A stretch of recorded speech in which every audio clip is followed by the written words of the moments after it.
What's up? These are screenshots of my last 4 A/B tests on 4 different dropshipping stores that I've had. You can see revenue per visitor. We had €3 versus 0. We had 5 versus 280. We had 4 versus a little bit less than 4, and we had €15 versus €5. If you're not split testing, A/B testing 2 different offers on your store, drop everything what you're doing. There's no higher leverage thing. Not building out crazy long funnels, best product pictures, writing the best website copy. There's no higher leverage thing that you can do on your store, which is A/B testing your offers. And your goal should always be, when it comes to crafting these offers, to build a cold friendly offer. Now, what does cold friendly mean? Essentially what that is an offer which is able to convert unaware cold audiences who have no idea who you are. And so that brings me to the first step of making a lot of money on your store and converting a lot of people. Every single customer that you can have, every single prospect, every single lead is categorized within 5 different categories of awareness stage. Okay,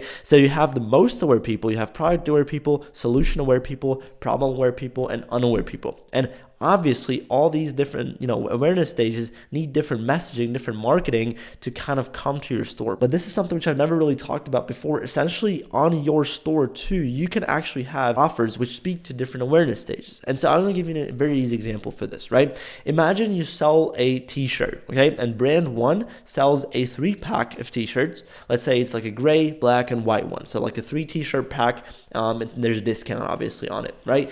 Brand B only sells that 1 t-shirt. Now, everyone who prefers brand B is going to be more aware, which means most aware, product aware, they're just looking for that exact t-shirt. They trust the brand already. They know that they're going to buy it. They don't have, they already know that they have a problem. They don't have t-shirts. They want to solve it by buying that specific t-shirt from that specific brand. Very simple, very easy. However, low AOV and not going to scale to unaware people, right? Obviously, because if someone unaware comes to the store and only sees 1 t-shirt, obviously he's going to reconsider. He's not going to buy it, okay? But brand B, who actually sells a 3-pack where you can select the different, maybe the different sizes, the different colors that you want, obviously an offer like that is going to appeal to a lot more unaware people who just want to try it. Maybe they just want to try it, send back to the colors, whatever. The bigger the value is that your offer actually provides, the more you can also charge for it. And so the main difference between the cold friendly offer and the offer that doesn't scale because it speaks to very aware people is essentially that the cold friendly offer sells an outcome and the aware offer sells a product.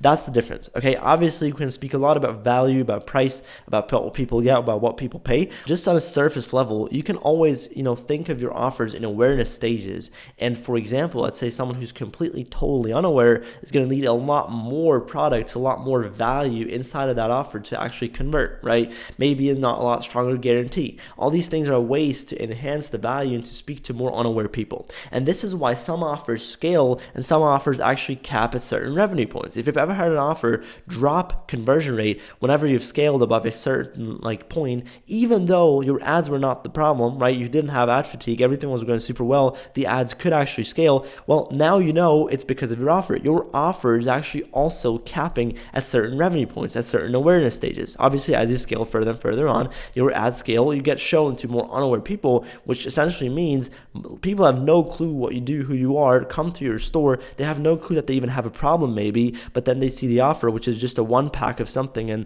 they have no clue. They have no intent to buy immediately.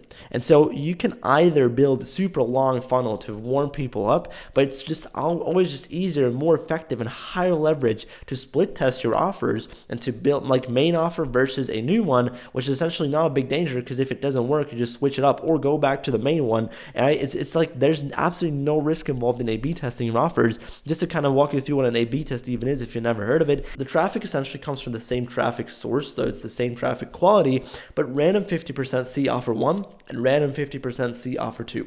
And you can see in real time which offer makes you more money per every single visitor that comes to your store. This is why A/B tests are so powerful, because essentially if you make 2 different campaigns with the same creatives, what's going to happen is obviously each campaign, each ad set, each creative optimizes in a different sub-audience, and it's not really the offer that makes the difference, but actually your ad account, okay? And we just want the same traffic quality and to see which offer converts better, which offer makes us more money per visitor. This is why you have to start categorizing your offer into different awareness stages whenever you build them, whenever you craft them, whenever you split test them. Really, really, really important. Keep this in mind. And essentially, you can do this whole thing, which I talked about usually usually in creatives on your website too, right? So for unaware people, what's working best is a story. For problem aware, proclamation, which is just being louder than your competition. For solution aware people, we have a big secret, problem solution concept, right? For product aware people, we have a big promise. For loyal people, we have a really good offer. And obviously, you can do the same exact thing on your website too. So essentially what you should do is,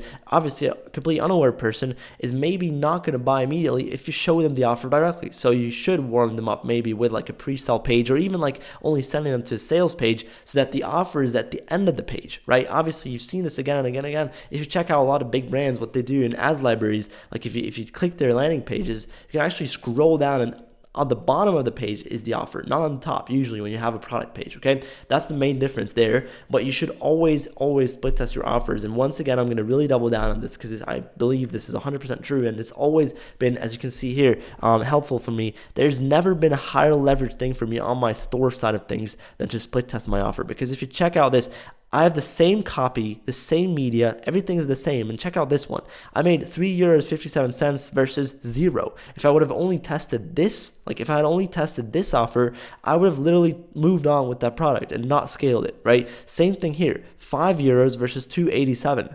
It's insane, okay? I've made almost double the money with this offer, and the only thing I changed up was the offer, right? Same thing here, crazy difference. Same thing here. I mean, I made 3 times the money, right? Just by having an A/B test on my store, okay? And the A/B test was, and the craziest thing was, right, it was only the offer, right? I didn't write crazy advertorials or stuff like that. I just had an offer A/B test. There's no higher leverage thing on your store. Now, the second thing is obviously knowing the right ways to enhance your offer properly. Okay, and usually people talk about, oh, free gifts, oh, guarantees here, there. Yes, but those are just very, very basic ways. So the basic ways, obviously, to enhance your offer, right, which are guarantees, very powerful, very strong. We have free gifts, we have scarcity and urgency, right? So free gifts, essentially bonuses to kind of move away from selling a product to selling the outcome. And so you can bundle up multiple free gifts together, which are needed to achieve that dream outcome more quickly or whatever, easier, right? And that increases the value. So therefore you can increase price. That's the way to enhance the value of the offer, right? Another way though is by just doing scarcity and urgency. Right, this is going to increase conversion rate. If you have scarcity on your store, which is limiting the stock or limiting the amount of, the orders that get the free gifts, for example, or with urgency, which is essentially just putting a time limit to the sale, you can also enhance the offer a lot. Okay, thing is, like, people think that's it. People think that's, what is usual, that's what everyone does, but you got to imagine there are no rules. And I want to present to you a kind of like a couple even better ways, in my opinion, to enhance your offer, which are so unbelievably powerful that the second that you implement one of these or all of these, your conversion rate will skyrocket. Okay. So the first one is physical products, which is essentially just like the free gifts thing, but multiple of those, right? So low perceived value. And so if you have multiple lower perceived value products than the main product, then what you can do is you can stack them together and that build the offer up, right? So if you have like a hair remover tool, you can actually get like a, like a post shave, aftershave, or something like that, right? Very simple example. Or let's say if you sell a camera, you can sell an SD card as a free gift, right? So essentially multiple of these and then value stacking them up, adding up the prices, crossing them through and saying it's free, okay? That means that is value stacking, and it's a very commonly used marketing strategy to actually get a lot of people to buy. Now, the other way though of having multiple products, and that's really what no dropshipper talks about, is a bundle. But if you bundle up multiple high perceived value products, that's the key thing here. You don't bundle up a high perceived value product with a free gift, but you bundle up your hero product, your main product, with, 1 or 2 max, like also high perceived value products. This is very commonly used in supplements, in skincare, right? If you check out, but even like devices and stuff like that, so electronics, and use this to really enhance the offer a lot. And you can also, by the way, do a bundle of, you get this one and then only this one for free, right? Let's say you get like, this is a $150 product and you get a $90 product for free, right? Other 2 high perceived value products essentially, but the offer is a lot higher than the price, right? Even though it doesn't cost you that much to fulfill. And so I would definitely go ahead and do stuff like this, because once again, you will find no other ways to enhance your value this crazy, right? Now we also have ebooks. And so this is something which a lot of dropshippers do, but one thing which a lot of dropshippers once again don't do, they think, the variety of digital products that you can pick from only is limited to ebooks, and that's not true. Okay, you can have courses and communities, for example Facebook groups. You can do whatever you want. Okay, and so if you check out, like for example, a lot of supplement brands, a lot of very, very big supplement brands sell like workout plans, courses, and how to use the products, for example, or whole ebooks, multiple ebooks, communities like a Facebook group, right? You can do so much. You can be so creative. And one key thing to remember here in this point too is there are absolutely no rules, right? There are no rules. And if no one's doing it, it's probably the best thing to do. It's probably the best thing to try, because most dropshippers, once again, they don't make money. Okay, you have to really, really be creative and really be different in the stuff that you do and the stuff that you show to people to enhance the value of your offer. And you have a lot of ways to do that. Be very creative and essentially, think about it like this: the more work you put in, the better your product overall is, the more it actually sells the outcome, not only the product, the higher it will scale, and the fewer times we'll have to A/B test and change it, right? At the end of the day. But you should always keep A/B testing and always keep testing, and digging deeper and deeper and deeper into what works to get the highest revenue per visitor. And this is also a really important thing, guys. In your offer, stop looking at only conversion rates or only AOVs, because individually they're not really saying a lot, right? If you're looking at only conversion rate, cool. If you have a 10% conversion rate, if your AOV is $5, you're not making any money. Okay, same thing with your AOV being $200. If you have a 0.1% conversion rate, once again, it's going to be very, very hard to make a lot of money like that. Okay, so one thing which you have to keep in mind and have to always do is look at your revenue per visitor.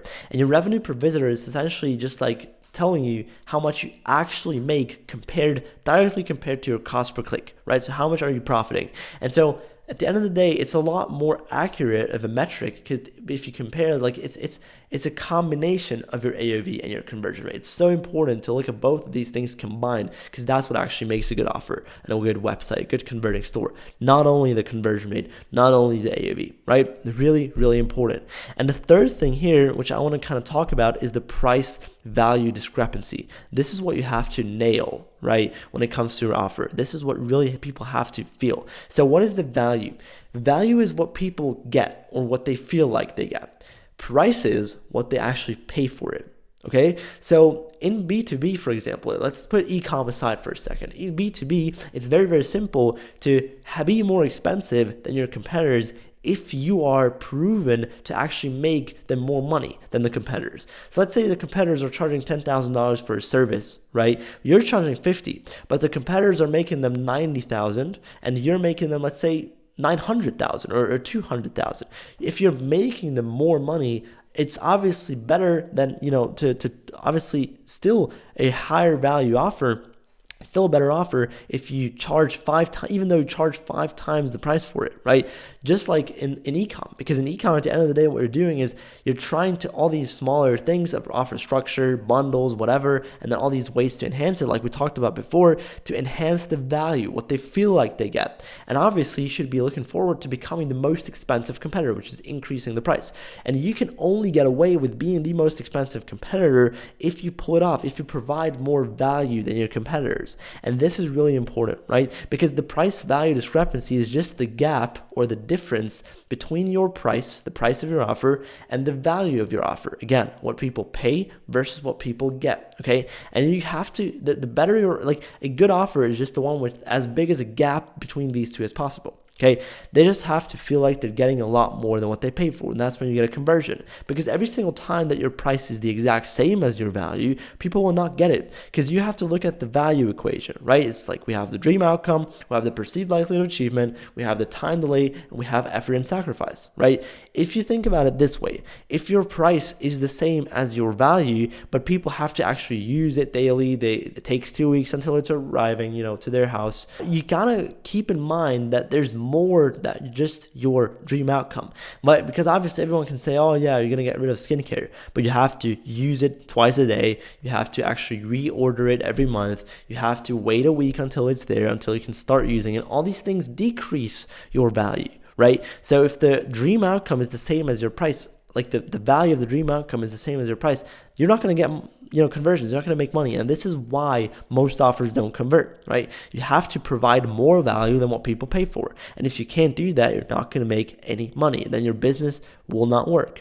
And so now you have the theory behind it, right? Because everyone can't always tell us about, you have to give a good offer, but they don't really tell you what actually makes a good offer, right? Now you know, okay? Really important. Keep all these things in mind. And essentially you have to always keep split testing. And so I want to show you guys an example here, right? This was my most recent store here, the Alara one that I started together with you guys. If you want to watch that, just look at my channel. Basically, it's the speed run videos. But essentially, what I did is I started testing the product with an offer split test here, and as you can see, one of them made me €3.57, and the other one made me absolutely nothing. Okay, and this is like the crazy example. If I had only tested this offer, and I want to mention this again because a lot of people fail because they are bad at making offers. Even their ads are not that terrible, then I would have made $0 and I would have just moved on and said, okay, this product doesn't work for me. But the other offer actually made me €3.57 for every single link click that was coming to my store. So I'm ridiculously profitable with this offer right here. And then what I did, and this is important for the next step, after you have the results of your first split test, what you're going to be doing is essentially just like doing a second split test and a third one, which is always deeper and deeper into what worked a little bit. So let's draw this, right? Let's make an example out of this. So let's say this is offer 1, this is offer 2. And say you find out that offer 1 worked, like in this case right here, okay? Offer 2 was bad, you kill it, you essentially do another split test, right? Which is, and I'm going to show you this because it's really important, offer 1, offer 2, okay? But offer 1 and offer 2 from the second test are both, for example, the same structure as the old offer 1. So they're closer and more similar to offer 1. And this is really the powerful part because both of these are going to make money now. The question is just which one makes more money. Let's say this time it's offer 2.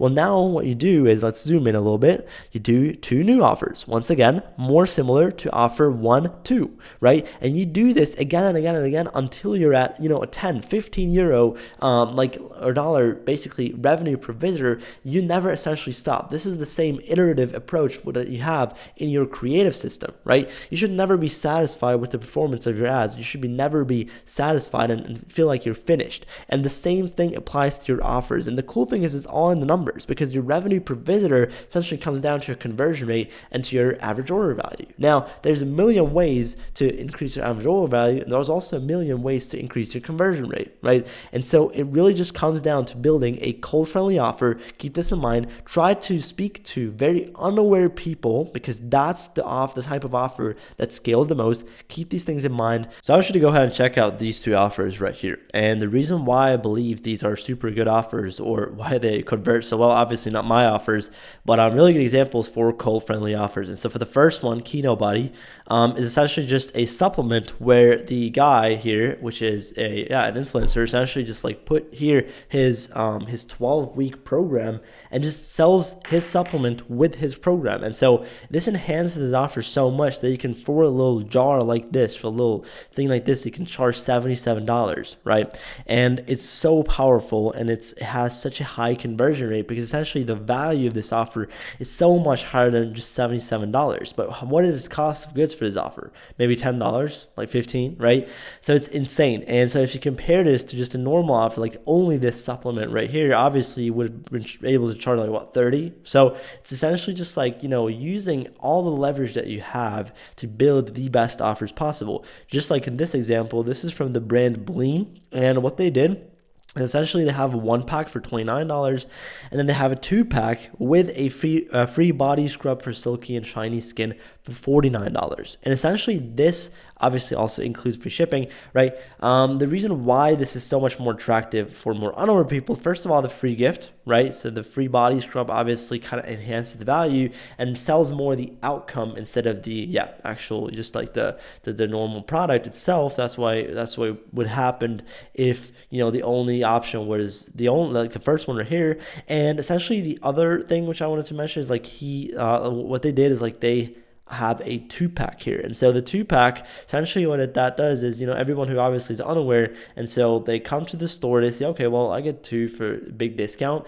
And so what they can do with these like two pieces essentially of the same product is like maybe they can use them both on different legs at the same time or whatever, right? Or they can just like gift one to someone they know, or just like if one of them breaks, they have a second one, and so on, and they get the free body scrub. So it's just like inevitable to take this one, and so this is how they increase their AOV. Of course, there's still going to be people that take this and pay extra shipping, but this one is just so much more an enticing offer, and it just works so well because it's so simple, right? It's just so simple. Look at these two offers right here. They don't have to select anything. It's a very short funnel essentially directly to the offer, and so it's like very, very short kind of sales cycle or conversion cycle. And it's like these are so good offers, and so this is exactly what they followed here, basically kind of focusing on unaware people, right? On these ways to enhance the offers and the price value discrepancy. So this is just what I quickly wanted to mention here. And yeah, if you guys liked this video, this was pretty much it. I hope you guys could learn a thing or two. If yes, then go ahead and write your main takeaway into the comments below. I want to say thank you so much for giving me your most important asset, which is your attention. And yeah, thanks so much for watching. I wish you a beautiful day.